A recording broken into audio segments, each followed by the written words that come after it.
Okay, this video is supposed to give students in Xavier University's General Biology 161 an idea of how to use Excel for our purposes.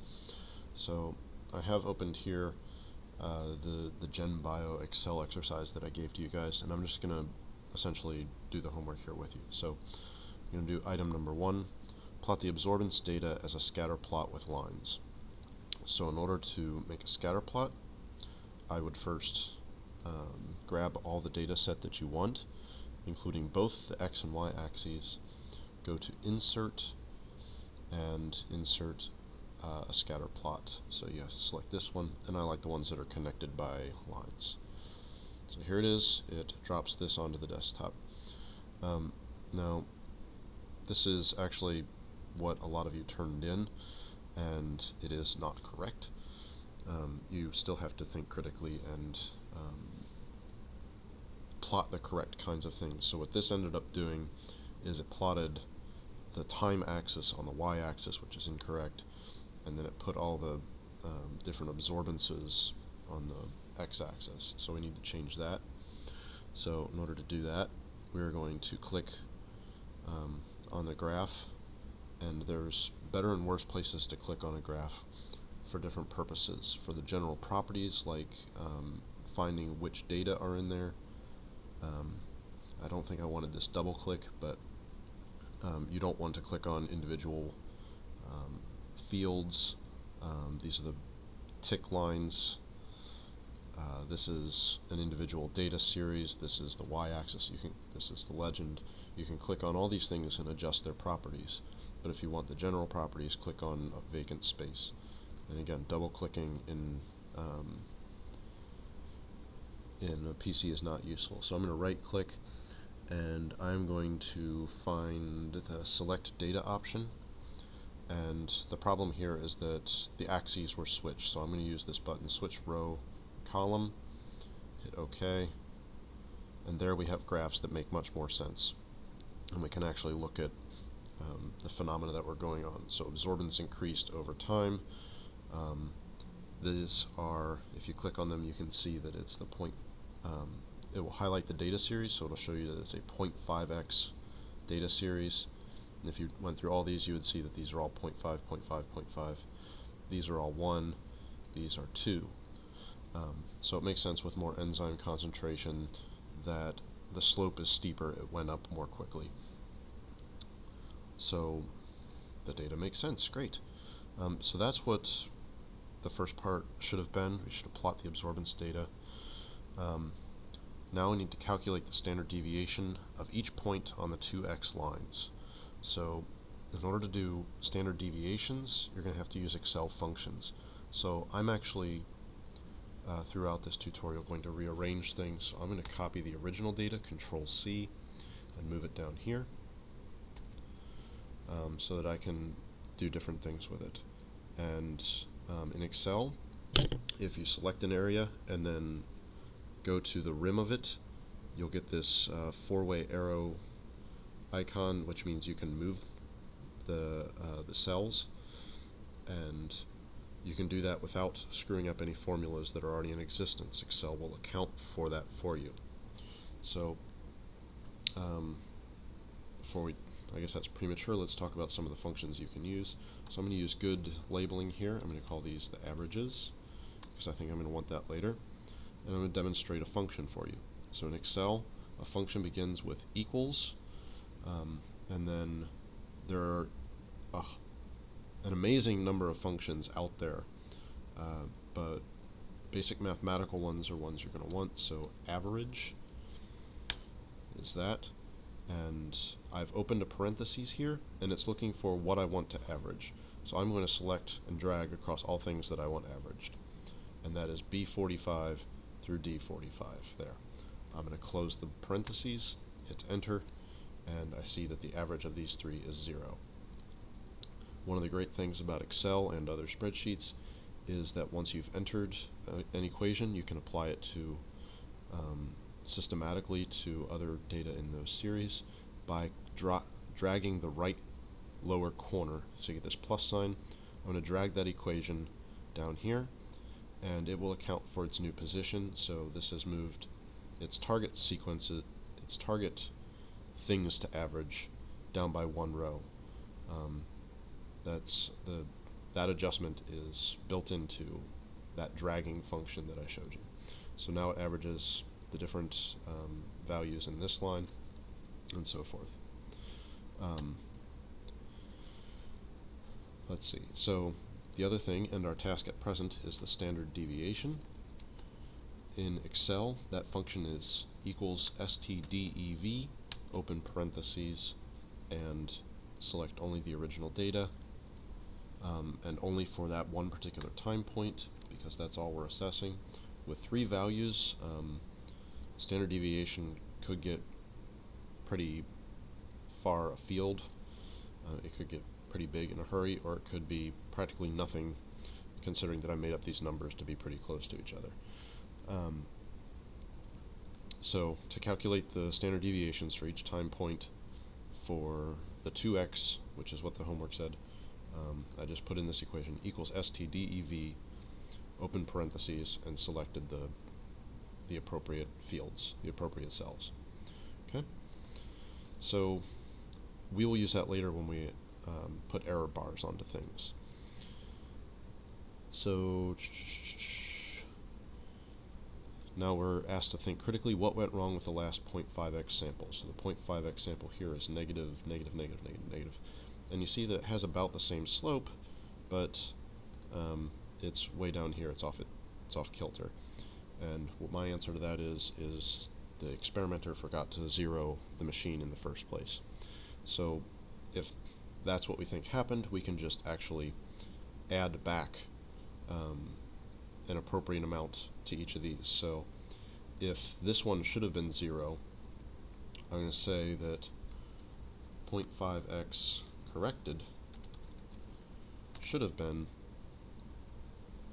equals this cell, the one that we're correcting, plus 0.13, which is the initial value except the inverse, so not negative. And I'm going to apply that to each of the cells. And we get values that look very much like these here. And to demonstrate that, I'm going to click on the graph. Sorry, I should show that. Click on the graph and drag the data over to this new column. And we'll see that 0.5x corrected, which is this purple line here, yes, actually fits very well with the other data. And what I would do then is simply delete these. Except, you'll notice this will give you a problem, that these will all be then 0.13 because they're based on these cells. So I'm going to show you a trick that will serve you throughout your Excel using career. I'm going to hit undo first, Control Z. Now I'm going to take these cells, hit Control C to copy them. I'm going to right click. I'm going to paste special, and one of these is values. So this will paste not the formula but the actual values. So I'm really copying it onto itself, but I'm reducing it to an actual number instead of a calculated value. And so now when I look in these cells, the equation is gone from the equation bar, but the values are still the same. And so what I can do is now I can delete these, and these will remain unchanged. And all these guys should still be in here, except this data series that I deleted is now goofy because it's actually gone. So what I'm going to do is correct that by reducing the things that are charted by the graph, move this guy over, and then put him back on there. So these are all little tricks that when Excel misbehaves you can help correct your things. So now you see the graph's actually much nicer because there's no data series way down here off the scale. Okay, so that covers what went wrong with 0.5. We corrected that covers 0.4. Calculate the averages for each condition at each time point in a second table. So again, I want my additional data. I think I will copy this yet again because we have a different purpose. Calculate the averages for each condition at each time point in a second table. So averages for everything. And so for that, I'm just going to label properly, so I'm going to say average 2x,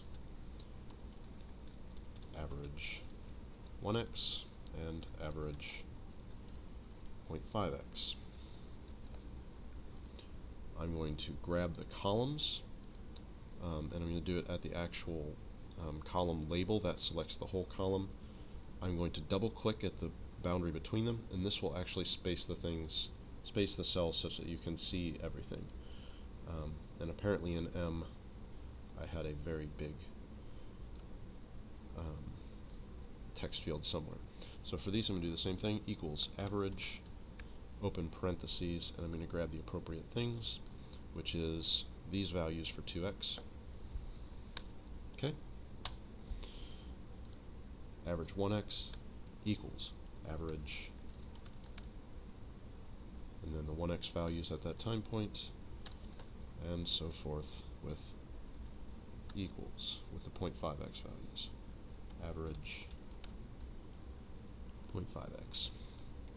Grab those. Now I can grab all of these three calculated columns and drag them together, and each of the equations will be appropriate. You'll notice this is very messy, so in terms of formatting, what would be great is if we'd have a set number of decimals. So I'm going to use this button here, run to the home menu, increase decimal, actually brings us to 1 decimal at first, but I'm going to leave it at 3, like this, by using several clicks. So there we've calculated the averages of each. Let's plot the averages on a new plot. And because I know that this is going to be goofy, I'm going to move these over one cell. I'm going to copy the time points. It's just much better to arrange your data next to the x-axis if you want to get Excel to graph for you properly. And I'm going to actually label these now. Time in seconds. Okay. Now I'm going to grab everything, go back to Insert, Graph. Well, there's no graph button, but insert scatter, and again I like the ones that are connected, and so here they are. We can put this side by side with the other graph. Moving it up here. You can see that it represents essentially the same thing, but that it's a little bit smoothed out. Okay, great. Add descriptive but very succinct titles for the graph, x-axis, and y-axis. So for this, I actually couldn't figure this out for a moment, so this is a good time to point out that if you need to learn how to do something, click F1, you'll open a help window, and you can search whatever you want. So insert chart title Excel, except that's HP. So instead, I'll go to File and Help from Microsoft Office Help. Sorry, my machine was goofy there. It will stare at me for a while. There it is.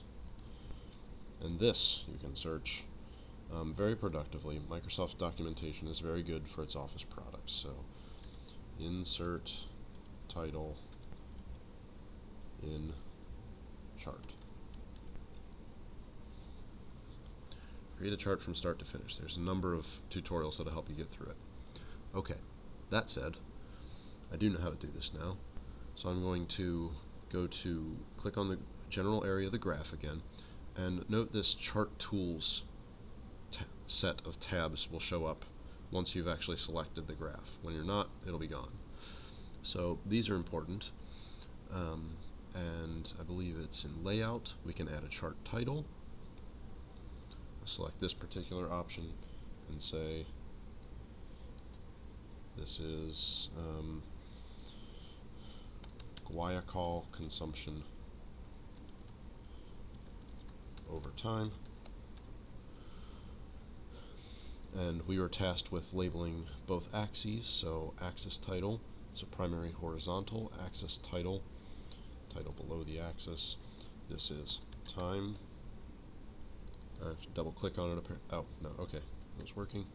time in seconds, and again, up in the menu, axis titles, primary vertical axis, select, I like the rotated title that says this is absorbance. And I think it would be nice to note that it's at 470 nanometers. Okay, click off of it. Now everything is nicely labeled. Super. So finally, we're going to transfer the final graph to a separate Word document and add an attached caption. So you do actually have to produce a finished product. This is actually pretty easy. I'm going to hit Control-C to copy the graph once I've selected it. Go to a sample text, find the place where I want to insert my graph, and hit Control-V. Sorry, that wasn't on screen for a moment there. So we'll just redo it. I'm going to undo, show you that I selected a place, and paste. This can then be formatted for size. Say I only want it this big. It can be formatted for how the text gets along with it. So again, double clicking is not that useful. Wrap text, and I want it in a square, so now it'll fill in this area beside it. Now, the other thing that we were supposed to do was add a caption. So let's see if I can remember how to do that. Insert caption is another right-click option. So we say Figure 1, Guayacol consumption. Consumption over time. So that's the title of it, and you also, in the caption, describe what the figure actually shows. So in this we see that increasing the concentration of the enzyme increases the solution's reaction rate. Something like that. Okay, and you see that it creates a caption down here below it, and hopefully if we move this, nope. So that's an important point. I'm undoing. In order for them to be attached, you need to select both things. So I'm going to hold down Shift. I have the graph selected. I'm going to hold down Shift and select this. I'm going to right click, and I'm going to hit Group, Group. Now these two objects will move together, no matter what you do it. Wow, I love it when technology makes a fool of me. I'm going to make sure everything is selected, and I'm going to group it.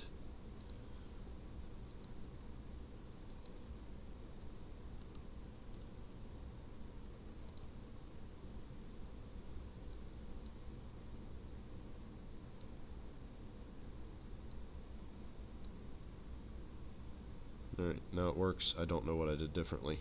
Be careful what you select on is my only advice, given this current experience. Borders are good. Okay, so that's the first part. Now, I could have you add error bars to this averaged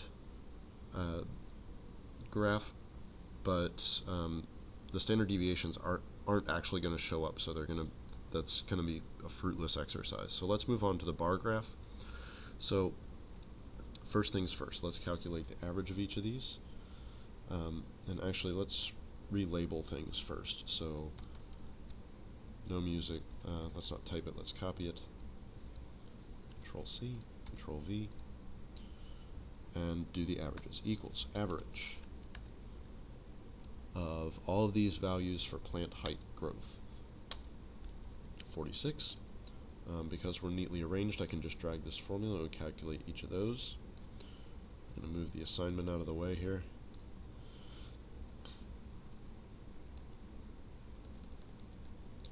Plot the conditions on a bar graph. Okay, now that we have the averages.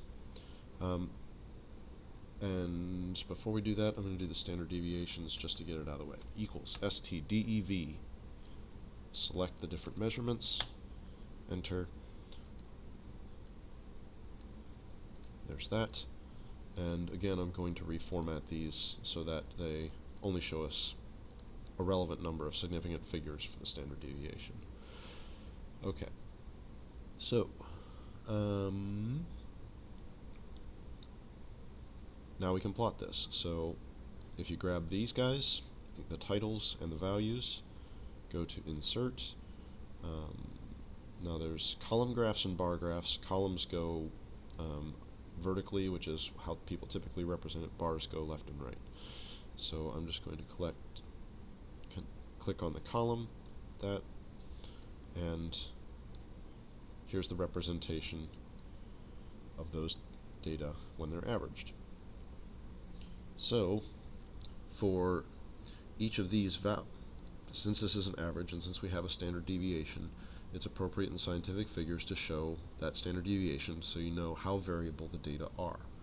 And we see that Beethoven was far and away the most variable of them, and we'll represent that. So again, when you click on the graph, you have this formatting palette up here, Chart Tools. Let's see, trendline error bars. So under Layout, there is an error bars button, and almost always you're going to use the more error bars option, because the built-in ones, I don't know what data you would ever represent with those configurations. But and even in here we have to go down to Custom and specify the value. And so it will give us this this pop-up item, and what it's asking you to do is to select the values for this graph. So if you click on the kind of grid button here, I'm kind of trapped because all these things are in the way of what I actually want to select. So I'm going to move this over here after canceling. Gosh, I want you to see everything. Let's move the chart. Okay. Close this, because everything went haywire. Go to error bars, more error bar options. Go to Custom, specify value. And for the positive error value, you have to do this for both of these boxes. You're going to select all three columns, and that should put each value on the appropriate data point, the appropriate average. Okay, once I have that selected, I can re-click that, and then this, and hit OK. And you see that this value is much bigger, which is 16, bigger for Beethoven, is bigger than no music, and is bigger than AC/DC. So AC/DC behaved the most consistently of all these different parameters. Okay, so again, we want to label it, and for that we still need the Chart Tools pull downs, chart title, above the chart, the effect of music on plant growth. Hopefully enter will get us there. Yep. Axis titles, primary horizontal axis title. This is music condition. Enter, and axis titles, primary vertical axis. Rotated title, still my favorite. And I say this is plant height in centimeters. There it is, and our last task is to drag it into the document. So Control C, move to Word, and let's put it here where there is a nice tab. There it is again, and you would add the caption like you did before.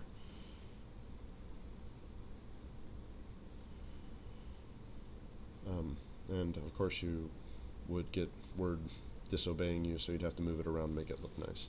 But that's outside of the scope of this. There we go. I think that covers everything. I hope this helps. Do message me if there are any other points that I can clarify for you.